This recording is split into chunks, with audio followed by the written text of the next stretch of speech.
Hello, I'm Dr. Kelly MacCath-Moran.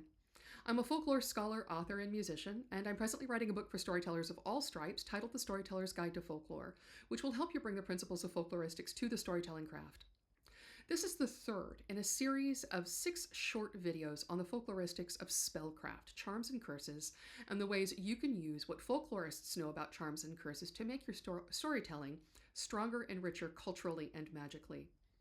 In the last 2 videos, I talked about folklore scholar Jonathan Roper's definition of the charm. I talked about folkloristics of language and verbal lore, and I talked about the folkloristics of belief and the ways you could use these elements of folklore scholarship in your storytelling. Now I'm going to give you a traditional example of what I was talking about in the last 2 videos.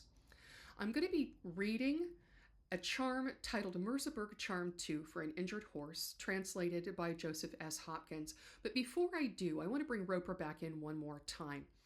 Roper also writes that sometimes, in place of the part of the charm in which the charmer is calling upon the other world, there is a historiola, or a little story, that indicates or depicts how the divine beings that you're calling upon once did the thing that you want to have done in the real world. And you'll see this in the Merseburg charm.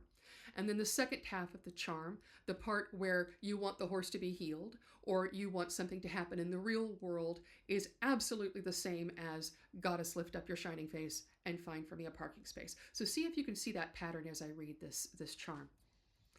Full and Woden rode to the wood. There Balder's foal wrenched its foot. So charmed it Sinthgut, Sunna's sister. So charmed it Freya, Vola's sister. So charmed it Woden as well he could. So bone wrench, so blood wrench, so joint wrench, bone to bone, blood to blood, limb to limb, so joined together be. Can you see that pattern? It's really very plain when you think about the historiola. We have half of a charm in which a sacred story is told, in which a horse is mended. And then the charmer moves on, looks directly at the injured horse and says, so bone wrench, so blood wrench, so joint wrench, because they were able to do it, bone to bone, blood to blood, limb to limb, so joined together be. Would you like to know more? You can follow me at folkloreandfiction.com for more videos like these, and I'll be back next month with a 3-part discussion of the curse.